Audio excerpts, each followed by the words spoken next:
Good morning, everyone. Welcome to another exclusive session in the CH Tribe's Career Accelerator Sunday series. I'm Rijita from Clever Harvey. I'll be hosting today's session on Demystifying Study Abroad After 12th with our speaker, Alok Bansal.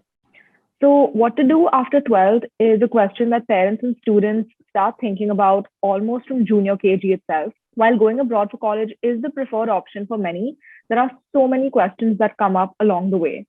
Here to put your minds at ease is the expert career counselor and mentor, Alok Bansal. Mr. Bansal is a postgraduate in management from Xavier Institute of Management, Bhubaneswar, and he's worked at senior management positions at companies like ICICI Lombard, Larsen and Toubro, ExxonMobil, etc. He's an expert career counselor and mentor. He conducts more than 200 seminars in schools and colleges per year, and he has mentored more than 20,000 students and enabled them to achieve their goals.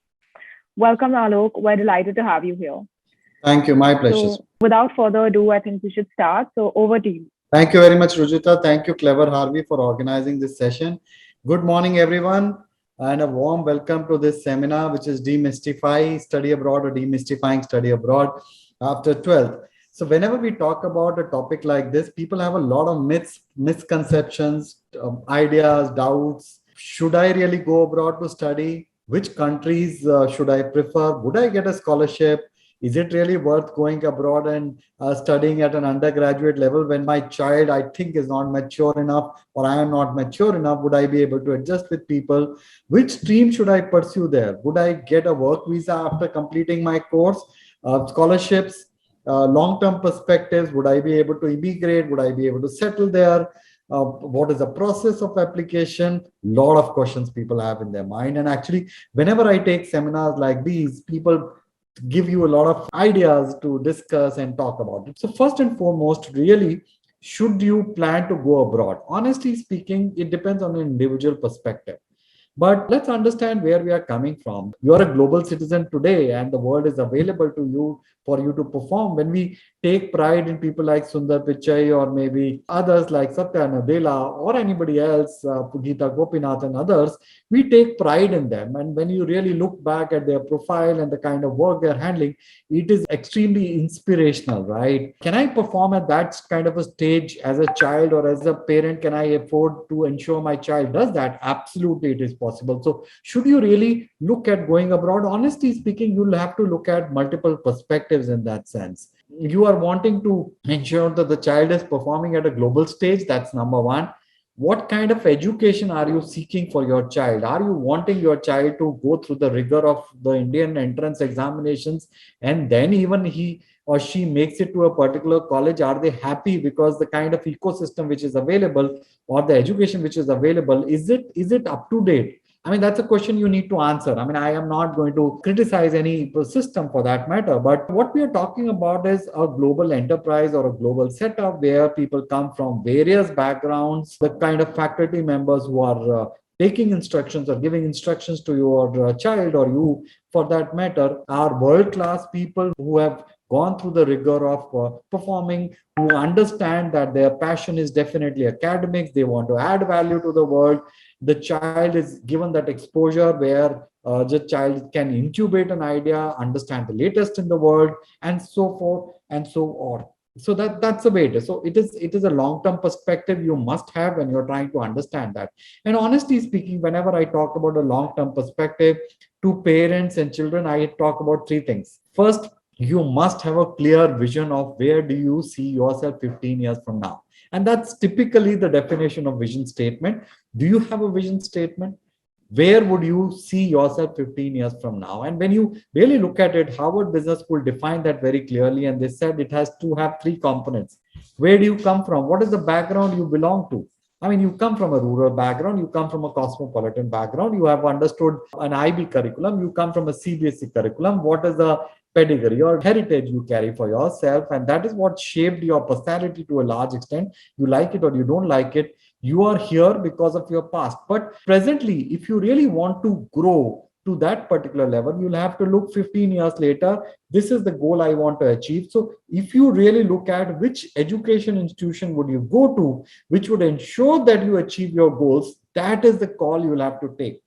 I mean, would an Indian institution be able to justify that or provide you that means or that input or that value which is required for you to take up a role which is what you're looking at the future? For an example, I come from a business family. For an example, a guy XYZ comes from a business family, and the child thinks that I want to definitely come back. I want to do my business management or MBA, and I want to come back and try to expand my family business. Wonderful idea. But if you really want to expand the business, do you really need to study? Honestly speaking, the way the world is moving forward, 15 years back, we were talking about traditional companies. COVID broke that myth completely. We are talking about e-commerce companies. We are talking about offline, online, multiple hybrid system, and things are changing at a very, very fast pace. So if I really want my child to get that exposure, if I really want you as a person to get that exposure probably is not available in India because the institutions in India have still not been able to cope up with the COVID situation. But look at, for an example, a college like Harvard Business School, or maybe a UPenn, or maybe a U Chicago, or a Cornell, those kind of colleges. They are giving you instructions or information which is top of the line, which is world class, up to date, and they are also talking about future goals, right? So, am I looking at that kind of an exposure? So, first and foremost, what I was trying to answer is, should I really plan to go abroad? Honestly speaking, look at the numbers of people wanting to go abroad, and it's not rat race people are falling in. There is a tremendous value which is available if you study at an international education. And I love my country. I want to come back, maybe serve my country, but let me get the best quality education which is available world over, and then I would be able to upgrade it to that level, and then let me come back and serve my country. I mean, is Sundar Pichai not serving my country? So these are some questions you need to answer there before you taking that call. Second question people really think is that, should I really at an undergraduate level send my child? Would he be able to adjust, or she be able to adjust? I mean, I have a girl child. Would she be able to adjust? Is it safe? Honestly speaking, let's look at universities in the US. For an example, let's look at Stanford or Cornell. They are 8,000 acres campus. Everything is within the campus. It's more like a city, right? Very safe. Would a child after 12th be able to adjust 100%? Let's look at the diversity in perspective. People come from various backgrounds across the globe. So you have a classmate who comes from Venezuela, somebody comes from Mexico, somebody comes from China, a lot of people from India, maybe Dubai, maybe Moscow, maybe Iran. So you get different perspectives, and everyone is joining in to adjust, right? They have not been there for a very long period of time. I mean, everyone after 12th is joining afresh. So obviously there is an opportunity which is given to you to adjust. I'll give you an example. I mean, one of my students recently joined a top university in the US, and the orientation week was last week. I mean, that's how it started. Now, the exposure given to you for people to adjust is that the day you join and the parents can go and settle their kids there, they have a house system, which means that within the hostel, children are brought together. There is a common room for them. There is a common lounge for them. They have guardians as two people, faculty members who stay within that premises, who take care of you. When you go for a dining hall, there is a table which is allocated to a particular house. So what I'm trying to tell you is that, do these universities make effort to ensure that the child adjusts? So first of all, the children's mental framework is to adjust, right? They go to a new atmosphere, everyone is wanting to adjust. Secondly, the ecosystem which is available here is extremely facilitative. They are wanting kids to get together with each other, right? And they facilitate that, they promote that. So why wouldn't a child adjust? Safety. I mean, I'll give you an example. I mean, I was talking to somebody at Georgia Tech last evening, and the child was saying that I have an app. If I think I am stuck in a library or a computer center after 9 p.m. as a girl child, and I think I'm not feeling safe because it's dark and maybe it's snowing, so I can call up the campus police, which is an app which is provided. You just message them, they would catch your location, they would come and pick you up and drop you at your dorm. I mean, that's a facility provided by the campus. There are some campuses globally, I mean, anywhere you go to Canada, you go to Europe, or you go to US, where there are campus buses. There are Ubers which are available, and after 9 p.m., the campus pays for the Uber services of any child. Whichever child uses Uber is paid by the campus. So the point is, safety, not an issue. Ability to adjust with people, amazing. So why should I not look at that? Absolutely. Secondly, another perspective I wanted to give here is that a lot of people come back to us saying that, sir, I want to send my child for post-graduation to the US. And a word of caution there.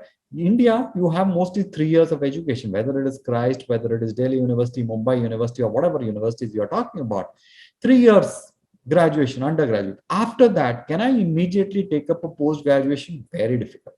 Most of the colleges, Canada is 100% clear that you need a 16 years of education before you take up a master's program. US, most of the colleges, I mean, there are exceptions though, but most of the colleges would expect you to have 16 years of education. So things are very, very different when you look at that perspective. And I've also seen by experience that people who go to at a post-graduation level find it hard to adjust because they have evolved, they have gotten used to their college system, and when they go there they find it difficult for them to adjust with the people who come from diverse backgrounds and who have already adjusted to the environment there. In fact, last year I had 5 guys from a premium college in India, Delhi University to name it. When they got admitted to a top end university in the US and they were given pre-assignments before joining in the campus, they were in a difficult situation that they decided to drop it and defer their admission by 1 year because they said whatever they are asking us to do as a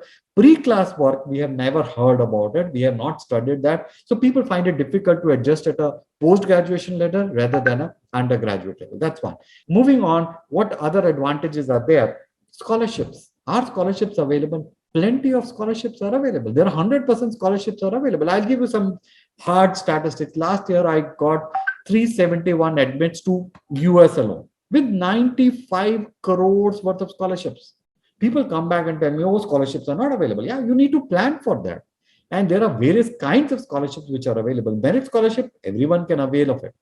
And one of my students from Jaipur, she got 1.83 crores worth of scholarships. After that, her entire cost of 4 years education in the US was around 40-45 lakh rupees. And I mean, look at Canada, look at Europe also. There are scholarships which are available. So you need to plan for it. Scholarships are available. If you think that, yes, money is a problem and I don't want to spend about a crore or 80 lakh rupees or something like that, then probably you can look at different destinations. Look at France. Look at Netherlands, look at Norway for that matter, maybe look at Singapore, those kind of options. So it depends on your perspective. So you'll have to take that into cognizance and you'll have to plan for it. You'll have to look at your long-term goals. You have to look at, are you wanting to get into a global stage? You want to come back to India, you want to settle there, then the perspectives are different. So people come to you saying that I want to immigrate to Canada. So I just need admission in a Canadian university. Absolutely. Somebody says that, okay, I'm not very sure. So which country should I go to? But I need the best quality education. The recommendation is go to the US. Somebody says, I have an issue with money. I'm willing to spend, but I don't want to spend a lot of money. So should you look at that option? Yes, absolutely. Those options are available in Europe. So I would say all kinds of budgets are available and you can get into the top Western universities. Another thing I wanted to highlight here is that people say, should my child go abroad? You have amazing institutions in India as IITs and AIMS and stuff like that. I was researching, and in fact, I told people that one parent was very insistent that why should I send my child abroad? There are IITs here. I want to serve my country. I want them to study here. I said, absolutely wonderful. Your child is logging for 2 years, going to an XYZ institution, maybe going to a non-attending school, which is disastrous for your health and the child's health. But what is the rank of an IIT? So your number one institution in our country is IIT Mumbai, right? For that matter. What is the rank, international rank of IIT Mumbai? You're talking about 173rd rank world over. I mean, it's an amazing institution. Don't do things about it. I am not demeaning anything like that, but it is 173rd in the world. What are the kind of colleges which are available? I mean, I look at only top 50 universities in the world. That's what we counsel people on, and we help them, and everyone is able to go there.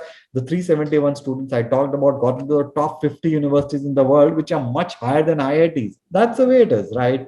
Now, the question is, when should you plan? Honestly speaking, if I'm completing my 12th standard in 2023, I'm running quite late in the day for applying to foreign universities. Why? 2023, if you finish your 12th, which means it would be May or maybe April, you are supposed to join the institution you're talking about in August 23, right? For that, the deadline for applications in Europe Most of the premium universities like Oxford, Cambridge, the deadline is 15th October 2022 for getting into 2023. If you're looking at an MBBS in Europe, the deadline is 15th of October. So which means that you'll have to plan much ahead in advance. If you're looking at the US, the first deadline is 15th of October for a university in the US. Most of the colleges in the US, the deadline is 1st of November, which means that I need to plan like that. So you have to plan much ahead in advance. So I mean, if you're wanting to go even now in 2023, you must approach us on an immediate basis. Then the timeline is important for you to understand. And what does it take to get into a premium university or a university abroad? One is SAT score. Most of the countries prefer an SAT score. Do you know that in India, 48 universities in India accept SAT scores for admission, including some of the IIMs today at an undergraduate level, right? So SAT is very important. SAT happens roughly 4 times a year, 5 times a year because of COVID. So if I'm planning 23, I must have appeared for SAT by now, right? Second is English proficiency test, which is TOEFL or IELTS. Third is your school academics, your scores in 9th, 10th, 11th and 12th midterm, because by the time you submit your application, your 12th boards are not over, 12th exams are not over, the final pre-board exams results are also not available, right? And the fourth is your profile. I mean, I have a child from Dhule, Maharashtra this year. He got into a top-end university in the US with a lot of scholarships in aerospace. I mean, imagine a guy coming from Dhule, Maharashtra, which means that obviously the kind of facilities which are available in a cosmopolitan city like Delhi, Mumbai, Bangalore, others, is not available with them. But we basically were hand-holding the child for 2 to 3 years and ensured that he did some research work. He worked on his profile and finally he got a lot of scholarships and he was able to get into those top-end universities in the world. The point I'm trying to make here is that timeline is important. When do you start?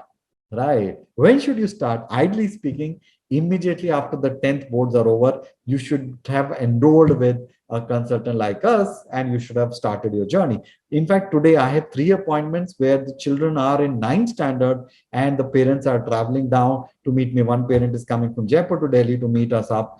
So the point is that, yeah, so it has to be much in advance. Another question people have myths is that SAT is no more required. Honestly speaking, that's a joke. In Delhi, 4 years back, 3 years back, literally, Delhi had only 2 centers for SAT. Today, Delhi NCR has 18 centers. 18, which means what? Every second guy who's wanting really seriously to go abroad is appearing for SAT. So if Alok Bansal has not appeared for SAT and Rujuta has appeared for SAT, who would get that preference?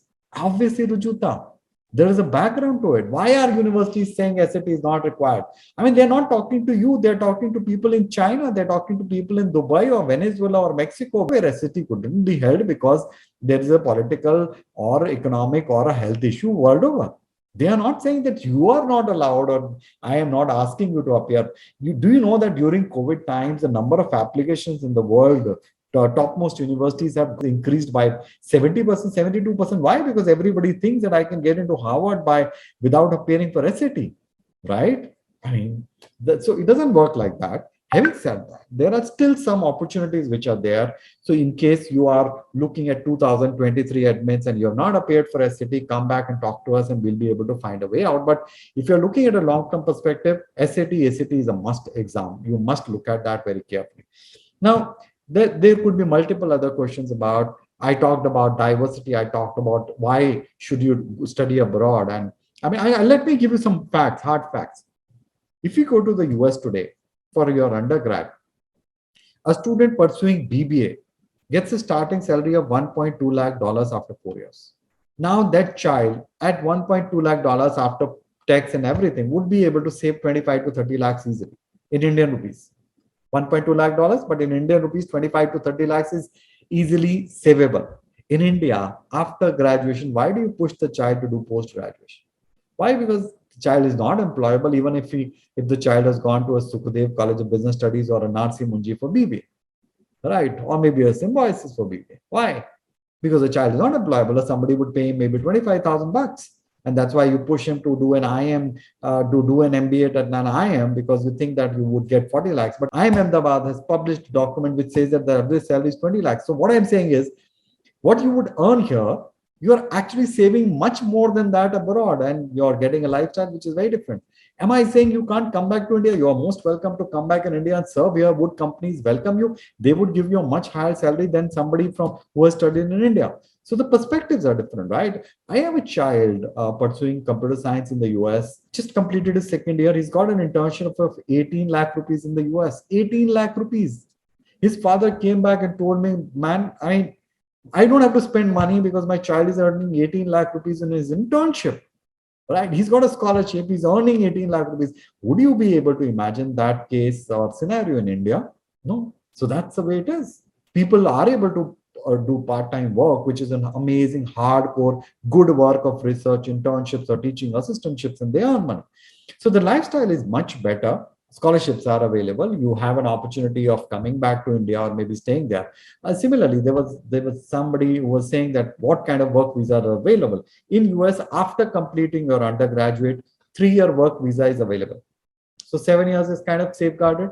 If you go to Canada, you can get a PR, and you would be able to get a PR, and that's the objective of going there. If you go to a lot of European countries today, they offer you work visa of 3 years.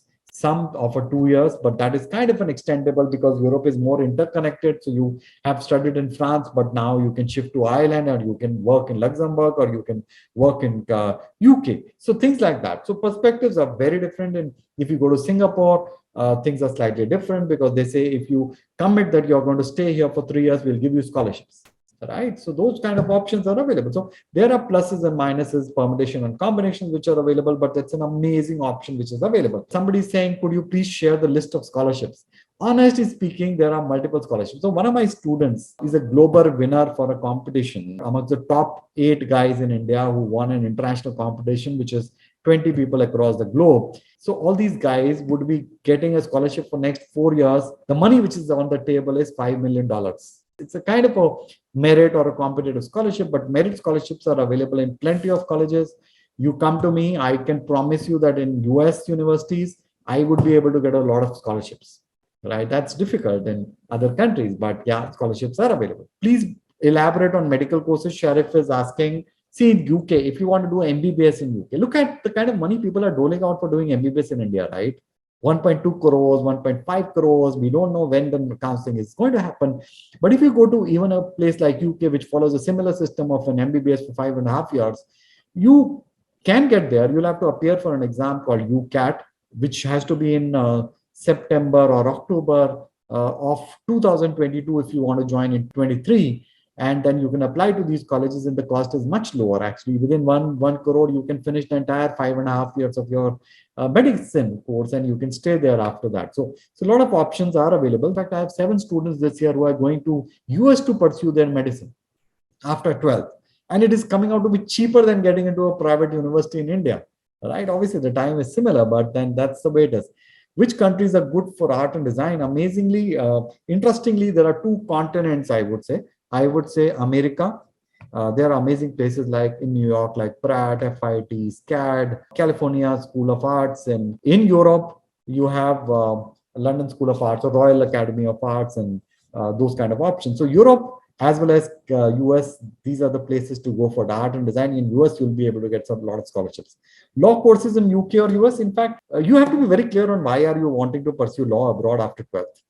You want to come back? I help students get into LLM after they have studied at NLSIU's Bangalore or maybe NLU's at other places.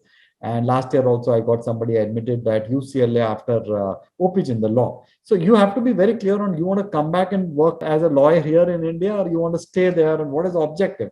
So that has to be clear. Otherwise, if you really want to come back to India, it's better you do law from here. Manya is asking, if you want to apply to top-notch universities such as MIT, Stanford, and Yale, what should we do to build our profile or portfolio to such a level? Amazing. I mean, amazing, valuable question, Manya. I love that question, and I think I love that attitude. You'll have to work quite in advance. I mean, I get students who enroll with me in 9th standard or 10th standard, and we are able to help them to get into those kind of colleges. Definitely those kind of colleges every year. And that's what we focus on. We only focus on top 50 universities in the world.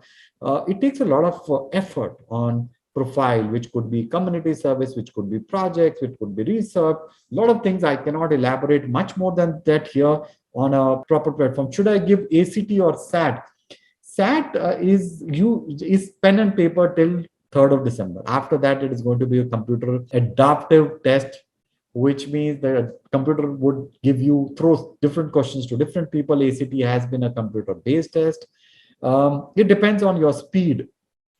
See, whenever you appear for a test, speed and accuracy, these are two components. So if your speed is good, you should appear for ACT. If your speed is not great, you should appear for SAT. SAT is more preferred than ACT. Can you please discuss about management courses? I mean, there are amazing questions there. You can do BBA, you can do bachelor's in finance, you can do applied economics and management, you can do economics, you can do business economics, you can do social economics. There are plenty of options which are available. So too many options. Come back and talk to us. I would share my details on the group. But should we give AP exams? Absolutely, you should give AP exams. But obviously, after completing everything, AP, yeah, they are definitely help. Is SAT required to pursue arts and design studies? Not necessarily. It would be good if you have appeared for SAT, because that would help you get scholarships and prove your proficiency. But no, it is not mandatory. My daughter is in 11th class. Anuji is asking, please advise me the best college for culinary arts and how to apply and how should I go about it. There is a college, there is a university which is an Ivy League university, and you can see at my back the name of the Ivy League universities, which is Cornell. Cornell has a college called Stedler, right? Top end college for culinary arts. University of Illinois, Urbana-Champaign, culinary arts, amazing. Otherwise, most of the culinary arts colleges would be in France, right? And they are doing pretty well. How should you go about it? You need to plan it, and you can come back and talk to us, and we'll be happy to help you there. But you can look at my LinkedIn profile, which is Alok Bansal 01. Let me take up more questions. A lot of questions. I am happy to answer those questions. When studying abroad, when are student visas required? Honestly speaking, the process is as follows. Once you have gotten admit to a university, you would give a commitment to fees to them, which is $100 to $500, which means that you are committing that I am coming to your university. The university would send you a document which is required for visa. You provide a bank statement or a financial statement. Basis that, the university will issue an I-20 in the case of US and other colleges, a cash form. Basis that, you apply for student visa. So if I am going in August 23, I have to apply for my visa in May 23. Education in Australia, good education, but Australian education has taken a dent during COVID because they asked most of the international students to go back. We are from Patna, Bihar. Will my daughter? Yeah, absolutely. She'll be much happier. I have students from Calcutta. I have students from Patna. I have students from Satna, in fact, Madhya Pradesh. They adjust better. I mean, obviously she's an introvert, but you would be sending her to Mumbai, right, or Delhi to study. So it is much safer to study abroad. Adjustment is not a problem. The intent has to be very clear. The child should be. I mean, we want the child to grow, right? So absolutely. I am looking to understand design and art. Absolutely, these options are available. Design and art both are available, whether it is a product design or industrial design, sculpture, artwork, art and craft, everything is available. How can you contact for providing information about study in US? For my son is in 11th. You are actually running slightly late, sir. If the child is in 11th, the last time we can appear for SAT before SAT changes is on 3rd December. The applications are available. We can fill it up. We can start working with you very closely on this. What are the exams that should be taken to study in Canada? It depends on what course are you wanting to pursue. Honestly speaking, if you're looking at CS at University of Toronto, I would say go appear for SAT because that would get you a $1 lakh scholarships. But if you're looking at some other programs, no, SAT is not required. You only require an IELTS test, which is an English proficiency test. A higher band would help. School marks would be very critical for Canada. That's about it. And your application, which is essays, your profile, because when you submit an application, they ask for your activities, and that's the basis on the basis of which they decide exactly why should they select you and what is the proof of concept. Why should I believe that you want to do computer science? What have you done? Right? I need that support, right? So your activities, your projects, all of that. And that's where we specialize in, sir. That's what I'm talking about. I'm looking to pursue art and design as undergrad. How do I go about it? I am in IBDP1 and wish to explore. Absolutely reach out to us. There are amazing institutions for art and design. Honestly speaking, in India, you can only look at NIDs, Shrishti Bangalore, or maybe an NIFD or NIFT. But if you really look at it, internationally, there are amazing institutions. I mean, for an example, UX and UI in design in India is still at a very nascent stage, but internationally, it has evolved, and that's why people look at it. If you're really looking at high-end art and design, US or Europe, these are two options I would really recommend. And that's about it. You'll have to plan quite well in advance. You're in IBDP1, which means that your score, if you get around 40 out of 42, would be a good score to look at. Your predicted would be good, but your arts portfolio would be important. So you'll have to start working on that right now. I'm in 12th. Is it possible to go for US? Sumit, you must get in touch with us on an immediate basis. Reach out to us on the numbers which are mentioned. Send a WhatsApp, fix up a call, and we'll be able to guide you. Yes, it is possible. But if you come to me after 1st of October, that would be very, very difficult. Which country is good for PCB with minimal cost? I can look at Netherlands, sir. I can look at US also with scholarships, depending on the grades of the student and the profile of the student. Last year, I got a girl from Bangalore. She came to us quite at the last minute, actually. She came to us in October. That was quite late in the day because she decided that she would no longer like to appear for NEET and she wouldn't like to pursue a biological course in India and she wanted to go abroad. We helped her out and she got a massive scholarship because we worked very cohesively with her on a profile and made it. So I would say you can look at Canada, you can look at US for biology courses. Look at places like Boston. Tests that need to be cleared for pursuing a degree in investment finance in Ireland. Yes, Ishan, you must start preparing from 11th standard onwards. SAT is not mandatory for Ireland, but you're looking at investment finance.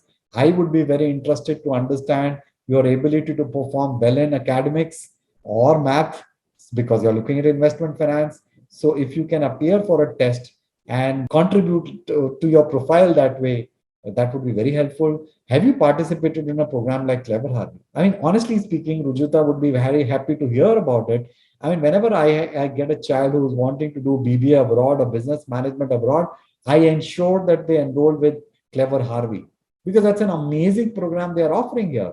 I mean, would that add value to your profile? 100%, right? So should you look at that kind of a thing here? Yes, you should look at that. In fact, they have amazing programs. They have multiple types. So should you do one or two programs like that? 100% you must do that. These programs definitely add value to you. My son doing 11th PCM wishes to pursue BTech CSE at best US universities. Sir, absolutely, Dr. Hariharan, you must get in touch with us. It is absolutely doable. I was just giving an example. So even if you have a total budget of 60, 70 lakhs for 4 years, right? We can get into a top-end university in the US for BTech. Honestly speaking, fortunately for us, you are in time and your child is in 11th standard. In fact, quite a few places, interestingly, let me mention to you, in US, a child can finish a graduation in 3 years. So your cost comes down by 25%. And the child can earn a lot of scholarships while studying, right? If the child is good and has a serious interest in computer science. I was just giving an example of a guy who's doing an internship for 18 lakh rupees, which is very common. It's not an exceptional area, right? So possible. Can I pursue architecture in US with ESS and math, SL and IB? Honest, yes, you can do that. Last year, I had a student from Pathways for similar kind of background and math AISL, yes, which is absolutely fine. That meets the requirement and one can pursue architecture in the US very comfortably, but a portfolio would be required. Quite a few things would be required. Anuji is asking, I'm confused in hotel management course in culinary arts. Honestly speaking, I would like at an undergraduate level to the course to be a wider course instead of a very specific course like culinary arts. Why? Because you are saying culinary arts, probably the child doesn't like that beyond a point, right? So look at a broader culinary hotel management course at a top-end university rather than picking up culinary arts as an area. You must put a comment to Clever Harvey, appreciating their efforts, which they do on a regular basis. The team is amazing. The little I have interacted with them, their programs are amazing. I mean, that's the feedback I get from most of the students. And yeah, so international education options are plenty. You must plan it. No, I don't help a child start a business, sir. There's a question here, very interesting question. I'm loving that question, saying that would you help a child start a business? No, I am not like that, sir. Probably you must reach out to Rujita and others at Clever Harvey, probably they are better equipped to do that. I am a counselor. I take up sessions on TV, and you can read me on Times of India. You can watch my videos on YouTube, and my LinkedIn profile is also mentioned, which is Alok Bansal 01. You can connect with me there also. You can fix up an individual session. This is another question for Mr. Rakesh Rati. My son is in 12th PCM. The child should look at US 1360. I would be able to get him into a top 60 universities in the US, 100%. This year, 23. UK, you should apply to UCL, you should look at Edinburgh, you should look at Manchester, you should look at Bath, those kind of options which are available. Can you get tips to get into Ivy Leagues? I mean, your profile has to be amazing. And why would a college look at it? I mean, look at how many people would Stanford pick up from India. Stanford is not an Ivy, that's an Ivy plus. But how many people Cornell would pick up from India or UPenn would pick up from India? Seven people. So name of the school is important. Your profile is very important. Your SAT score is important. I mean, I got a guy here and everything is important. Last year, I got a person who approached me after all the results were out. In his SAT, he had got 1570, amazing scores in school, but he did not make it to any college in the US. Why? He did not work on his profile. His essays were pathetic. So what I'm saying is that everything must add up. Right. There's no one single thing which would get you into an Ivy. What is the advice for about studies for ninth? Ensure that in your school you continue to get a very high score. Higher score in schools are welcome. If you're wanting to go to Canada in 11th score, in 11th you have less than 80%, you are getting into trouble. You want to get into an Ivy and your ninth score is 60% or 70% or 80%, you are in a bad shape. How many of students of mine have gone to Ivy? That's a very interesting question. I promised my children only top 50 universities in the world, sir. 371 got in last year. Every year I've been able to get in. I don't like to claim or mention how many Ivies, but I can tell you I have ensured that both my kids are in top end universities, Ivies in the US.